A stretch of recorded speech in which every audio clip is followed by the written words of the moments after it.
এমন কথা বলবো যে কথাতে আল্লাহ খুশি হন। এমন কথা বলবো যে কথায় কে খুশি হন? আল্লাহ পাক রব্বুল আলামিন খুশি হন।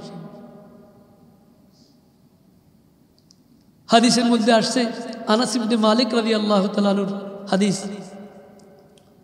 আনাস ইবনে মালিক রাদিয়াল্লাহু তাআলা আনহু قال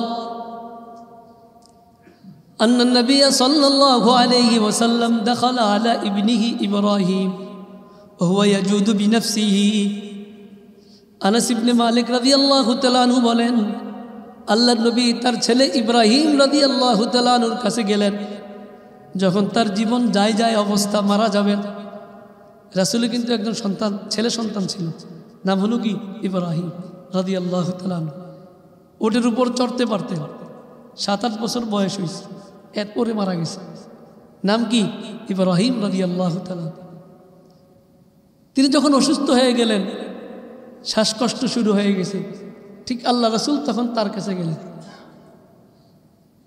ফাজালাত আইনা রাসূলিল্লাহি সাল্লাল্লাহু আলাইহি ওয়াসাল্লাম তাদরিফান।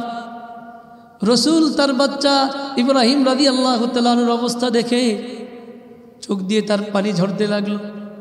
সাহাবী আব্দুর রহমান ইবনে আউফ রাদিয়াল্লাহু তাআলা পাশে ছিলেন। তিনি অবাক হয়ে গেলেন। আল্লাহ রাসূল আমাদেরকে ধৈর্যের কথা বলেন, মুসিবত আসলে ধৈর্য ধারণের কথা বলেন, বিপদ আসলে বলেন সবর করো, কিন্তু আমি দেখতেছি আল্লাহ রাসূলের চোখ দিয়ে পানি ঝরতেছে। তিনি অবাক হয়ে গেলেন, তার মানে কি রাসূল সবর করতেছেন না? তিনি আল্লাহ রাসূলকে বলেই ফেললেন, ও আনতা ইয়া রাসূলুল্লাহ, ওগো আল্লাহর নবী আপনি বুঝি কাঁদেন? আনতা ইয়া রাসূলুল্লাহ, আপনি মানে আপনি বুঝি কাঁদতেছেন, আপনি কি সবর করেন না?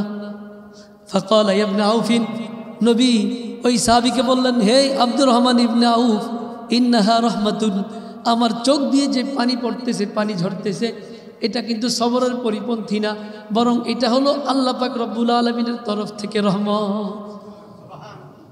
একজন মানুষের কষ্ট দেখার পরে, গাজার মানুষের কষ্টের অবস্থা দেখে যদি আমার চোখ থেকে পানি না ঝরে, আমার দিলের মধ্যে যদি রক্তক্ষরণ না হয়, আমার মুসলিম নির্যাতিত ভাইদের অবস্থা দেখে যদি আমার দিল না কান্দে, আমার মনে যদি কষ্ট না লাগে, বরং আমি আমার বন্ধু সম্পর্ক রাখার জন্য যদি আমি চেষ্টা করি, নাউজুবিল্লাহ, তো বুঝতে হবে আমার দিলের মধ্যে আল্লাহর তরফ থেকে রহমত নাই, আমি আল্লাহর তরফ থেকে রহমত বঞ্চিত, আমি একটা দুর্ভাগা ছাড়া কিছুই না। এরপরে আল্লাহ রসুল আব্দুর রহমান ইবনে আউফ রাদিয়াল্লাহু তাআলা আনহু আবার আল্লাহ রসুলকে আরেকটা এই ধরনের কথা বললেন।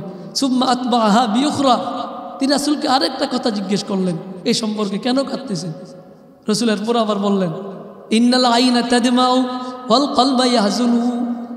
হে আব্দুর রহমান ইবনে আউফ, তুমি চিন্তায় পড়ে গেছো, পেরেশানিতে পড়ে গেছো, আমার চোখ দিয়ে পানি ঝরতেছে, পেরেশানি করো না। কেননা একজন মানুষের কষ্ট যখন দেখা হয়, দেখার সাথে সাথে আল আইনু তাদমাউ, চোখ থেকে পানি ঝরতে থাকে, ওয়াল কলবু ইয়াহজুনু, তার দিলটা ব্যথিত হয়। এরপর রাসূল বলেন, ওয়ালা নাকুলু ইল্লা মা ইয়ারদা রাব্বুনা, আমরা আমাদের জবান থেকে এমন কোনো কথা বলবো না, শুধুমাত্র এমন কথাই বলবো যে কথায় আমার আল্লাহ পাক রব্বুল আলামিন খুশি থাকে।